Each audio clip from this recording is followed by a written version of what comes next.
Hello, Suprabhatam मेरे दोस्तों, मेरे छोटे छोटे बच्चों। मैं डॉक्टर कृष्णा चतुर्वेदी। आज मैं थोड़ी छोटी सी वीडियो बनाऊंगी। आज मैं आपको वर्णों के बारे में बताऊंगी कि जो वर्णों का उच्चारण स्थान है, मुख के कौन से अवयव से कौन सा वर्ण बोला जाता है। तो मैं वीडियो शुरू करने से पहले फिर मैं आपसे ये एक रिक्वेस्ट करूंगी कि कृपया करके हमारी वीडियो को लाइक करें, सब्सक्राइब करें और शेयर करें, ज़्यादा से ज़्यादा शेयर करें, जिससे सभी का भला हो। मेरी तो एक यही अवधारणा रहती है कि सर्वे भवन्तु सुखिनः, सर्वे सन्तु निरामयाः, सर्वे भद्राणि पश्यन्तु मा कश्चित् दुःखं भवेत्। तो मैं इसी भावना के रखते हुए आपके लिए वीडियो बना रही हूँ और आप इसको ज़्यादा से ज़्यादा लाइक और सब्सक्राइब करवाएं। ओके, तो मैं आज आपको बताती हूँ वर्णों का उच्चारण स्थान। वर्णों का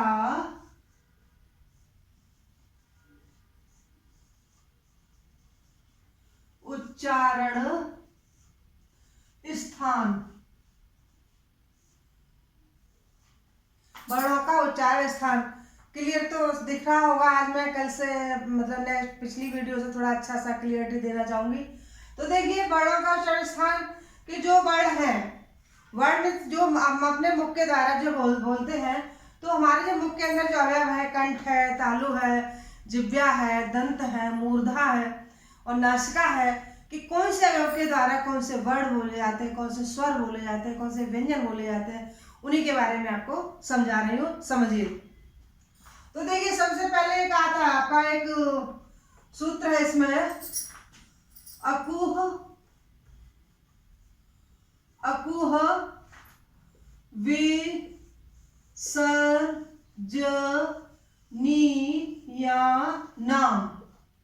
अकुह विसर्जनीयानाम क्या? कंठ।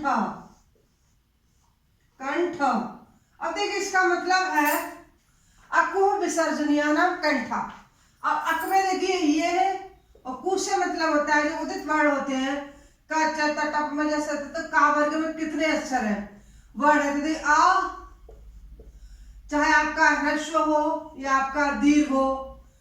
कु से मतलब है क, ख, ग, घ और आपका अंगा भी आ जाता है, विसर्जनीय और विसर्ज। विसर्ग जो आपके होते हैं ना, विसर्ग, इनका जो इस तरह से चिन्ह होता है, और आपका क्या है, ह। ये आपके किससे बोले जाते हैं? कंठ से बोले जाते हैं। इनका उच्चारण स्थान कंठ है। आपका आ, का, ग, घ, अंग।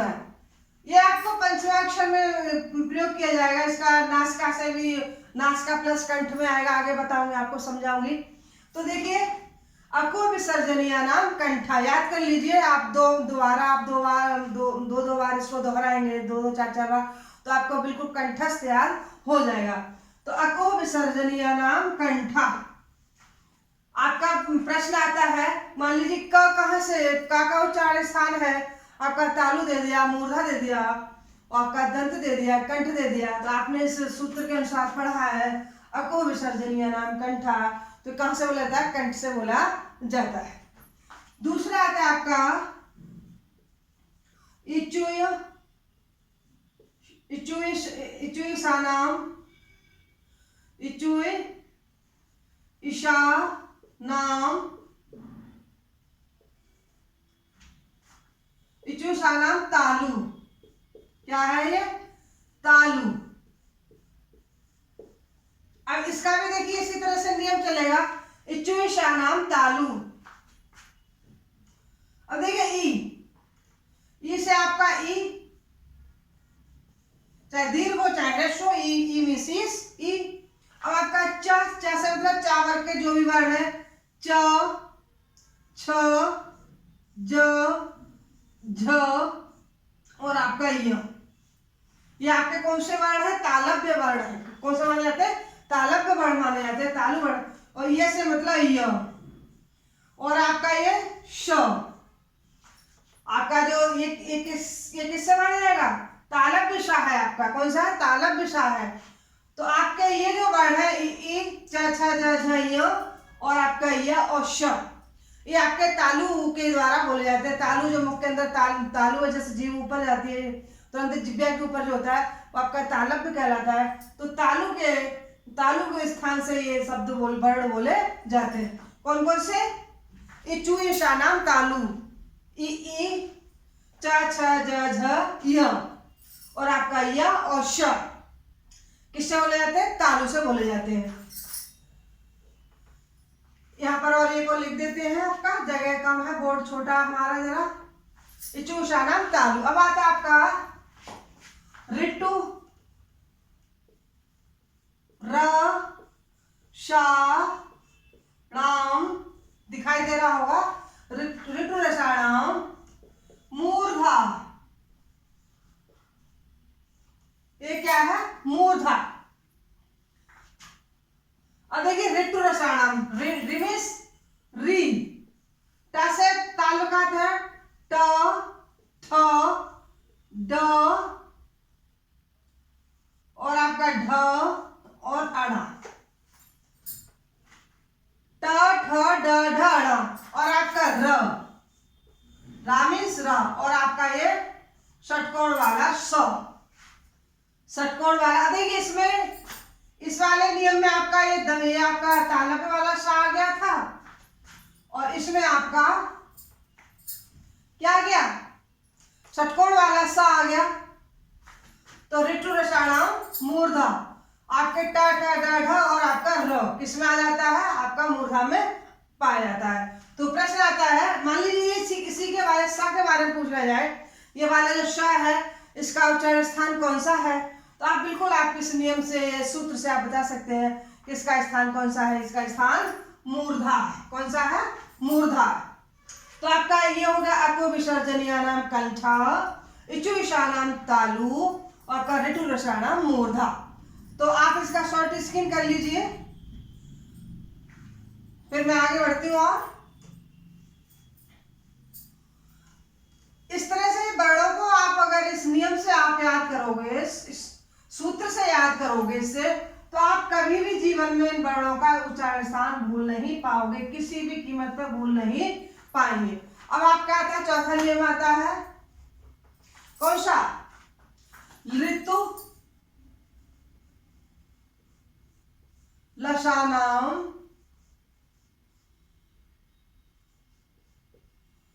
क्या है? ये दंता, ऋतु रसानाम दंता। आप समझ रहे होंगे, लृ संस्कृत में जो स्वर होता है ना, लृ संस्कृत में कितने स्वर होते हैं आपके? पढ़ा होगा ना। आयुण, आयुण, लृ, ऋक, ए, ओम, ग, आई, आओ, च। तो ये तो आपके संज्ञक हो गए, 1 2 3 4 संज्ञक हो गए। तो अब 1 2 3 4 5 6 7 8 9, तो कितने वर्ड आपके? 9 ही स्वर माने जाते हैं। आपने पढ़ा होगा ना माइसर सूत्र के अनुसार, मेरी आगे वीडियोस में आप देखना। तो क्या है आपका ये लृ क्या है? आपका स्वर है। हिंदी में नहीं होता है, लेकिन संस्कृत में आपका लृ स्वर है। तो ऋतु, ऋतु त से आप समझ नहीं होंगे, त थ द ध और आपका न, ये किससे बोले जाते हैं? दंत से। और आपका क्या हो गया? ल, ला से ल, और ये वाला स। ये इनका इन सभी वर्णों का उच्चारण स्थान क्या आपका? दंत है। आपका लृ, ये लृ जो स्वर है आपका ये, और आपका त थ द ध न, तो आपका ये स्वर क्या है? आपके ये वर्ड क्या है? आपके दंत से बोले जाते हैं, दांतों की सहायता से बोले जाते हैं। और देखिए उसमें आपका एक तो आपका ये सा आ गया था इचु ईशानाम में, ये ऋतु रसाणाम में, और ये आपका ऋतु रसानाम में, तीनों सा का प्रयोग यहाँ पर हो चुका है। अब आपका क्या बचता है? आय दे तो कंठा, आय द तो कंठा। आय दे तो मतलब है इसमें कौन कौन से? ए और आई, दोनों कैसे है? कंठ है, कंठोष्ठा, सॉरी कंठोष्ठा। अब ये कैसे माने जाएंगे कंठोष्ठ का? अब ये क्या है, ये आपके ये दोनों क्या है, संयुक्त स्वर है, संयुक्त स्वर है ना। अभी आपने पढ़ा था आई उड़ा रिलिक आयोंग, तो अब देखिए मूल स्वर तो आपके तीन ही है ना, आ ई उ और रे और रे, 1 2 3 4 5 मूल स्वर तो आपके यही हैं। फिर आपका ए आई या ओ क्या आपके संयुक्त स्वर माने जाते हैं, 4 आपके संयुक्त स्वर या संधि स्वर माने जाते हैं। अब देखिए आपने आ प्लस ई, सॉरी कंठ तालु है, ये क्या है, कंठ ताल, कंठ ताल बराबर हुआ आपका ए, फिर आपका हुआ ए प्लस ए बराबर आपका हुआ आई। तो देखिए क्या हुआ कि आपका अ क्या था, कंठ था, ई क्या था, तालु था। आपका अकंठ है, ए आपका कंठ तालु है, तो दोनों अदाताओं कंठ तालु, आपके अदाताओं में कंठ तालु कहे जाएंगे। दूसरा नियम आ जाता है आपका ओ दौ तौ, ओ दौ तौ, ओ दौ तौ कंठोष्ठ, ये माना जाएगा कंठोष्ठ। कैसे? ओ दो तो फिर दोनों ओ, आपका ए वाला और ए आपका, ये क्या है, दोनों कंठोष्ठ माने जाएंगे। क्यों माने जाएंगे? आपने देख संयुक्त स्वर जो है ना, अ प्लस उ बराबर आपका ओ, फिर आपका ओ प्लस सॉरी अ प्लस ओ बराबर आपका औ, तो इसलिए आपके क्या माने जाएंगे, कंठोष्ठ माने जाएंगे। इसका स्थान क्या है, कंठ है, अको विसर्जनीय कंठा, उ का क्या था, उपमध्यमानीय नाम ओष्ठ। मैंने वो से लिखा नहीं है, देखो यहाँ पर आएगा, वो मैं भूल गई थी थोड़ी। तो देखिए यहाँ पर आपका ये नेक्स्ट है उपु पद मानीय नाम, क्या था, कंठोष्ठ, कंठोष्ठ। अब देखिए इसमें क्या था, ये तो आपने लिख लिया होगा, कभी उ, अब उ ये बड़े उ की मात्रा है ना, तो उ दोनों उ पू, पापा उ की मात्रा है, तो उपू प ध्वमानीय, अभी प फ ब भ और म, उपू पद्मानीय नाम क्या हो गया, कंठोष्ठ, कंठोष्ठम, कंठ, हाँ कंठोष्ठम हो जाएगा। कंठ से क्यों हो जाएगा, अधिक ये है ना आपका उ, सॉरी ओष्ठव हो जाएगा, इसमें मैं गलत बोल गई हूं, ओष्ठव, ओष्ठव, उपु पद्मानीय नाम ओष्ठव। अब कैसे, आपका उ प फ ब भ म, ये किससे बोले, ओष्ठ से बोले। आप बोल के देखिए प फ ब भ म, कोई भी वर्ड होता है, अगर आपको कहीं भी दिक्कत आती है तो आप उसको अपने मुख के द्वारा बोल के देखिए, प फ ब भ त थ द ध न, तो आपको पता पड़ रहा है कहाँ कि नाक क्या कहते दंत से बोले जा रहे हैं, या कहते ओष्ठ से बोले जा रहे हैं, या आपके कंठ से बोले जा रहे हैं, तालु से बोले जा रहे हैं। तो किसी वर्ड का भी अगर कहीं आपको दिक्कत आती है, परीक्षा में दिक्कत आती है, आप उसको उच्चारण करके देखिए, धीरे से बोल करके देखिए कि कौन सा अवयव कहाँ पर हमारा टच कर रहा है, कहाँ पर कौन सा स्पर्श कर रहा है। तो आपका उपपद्मानीय नाम ओष्ठ हो, तो ये वर्ड जो है आपके किससे बोले जाएंगे, ओष्ठ से बोले जाएंगे। आपने देखा था आ हो गया, उ हो गई, ए हो गई, ओ हो गया। अब क्या बचता है, सारे वर्ड हो गए आपके, पांच वर्ग थे ना, क च तप क ख ग घ ङ च छ ज झ य ट ठ ड ढ ण और त थ द ध न। अब प प ब भ म, ये भी हो गए आपके, सभी वर्ड हो गए, व्यंजन भी हो गए, स्वर भी हो गए। अब क्या बचता है आपका,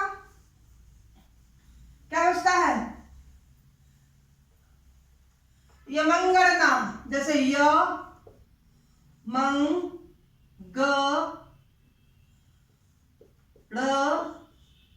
नाम, ऐसे भी लिख दीजिए मंगल नाम, नासिको, नासिका। अब देखिए जो भी पंचमाक्षर है ये मंगलनम या मंगल नाम, या हो या म होगा हो वाला ना हो, ये क्या नाक से बोले जाते, नासिका के सहायता से बोले जाते। इस तरह से प्रश्न आ जाते कभी कभी। यह का स्थान है, यह का परीक्षा जैसे पूछा जाए इसी के अनुसार आप चारों वर्ड समझ लेना। यह का उच्चारण स्थान है, क्या है? उच्चारण स्थान है। अब आपके विकल्प दे दिए, कंठ तालु, ठीक है, या दे दिया आपका दूसरा दे दिया ताल प्लस नासिका, नासिक्य, या दे दिया आपका मूर्धा प्लस दंत। अब आपको पता है कि जो यह है यह इचु ईशानम तालु, इचु ईशानम में आ रहा था, चा में आ रहा था, तो आपके उससे तो तालु हो गया। अब ये है यमंगल नाम नासिका, तो इससे आपका नासिका हो गया। तो प्लस दोनों से ही कर सकते हैं ना, तालु प्लस नासिका। उसमें अलग अलग ऐसे ही दे दिया जाए, मान लीजिए इस तरह से दे दिया जाए, ऐसे दे दिया जाए मूर्धा गंठ तालु और आपका दंत, तब भी आपका ये सही माना जाएगा। तालु कर देंगे तब भी आपका सही माना जाएगा। तो आपका ये क्या हो गया? आपका उच्चारण स्थान हो गया, वर्णों का उच्चारण स्थान हो गया। आप जैसे संधि, आगे संधि पढ़ोगे, जैसे आपका मान लो एचो आयादी संधि है, तो अब आय आओ कैसे आता है, किस तरह से आता है संधियां, तो मैं आपको अगली आगे जो बनाऊंगी वीडियो उसके बारे में बताऊंगी। तो लेकिन आपका उच्चारण स्थान जो है वर्णों का इसी तरह से होगा, इसी तरह से प्रश्नों को परीक्षा में पूछा जाएगा। ज़्यादा इधर से उधर घुमा देंगे, बच्चों को घुमाने, बोर्ड का काम ही होता है घुमाना, लेकिन आप अगर इस नियम से पढ़ोगे, इन सूत्रों के द्वारा पढ़ोगे तो पूरा समझ में आएगा। फिर एक बार करती हूँ, वीडियो बंद करने से पहले लाइक कर दें प्लीज़। ओके, धन्यवाद।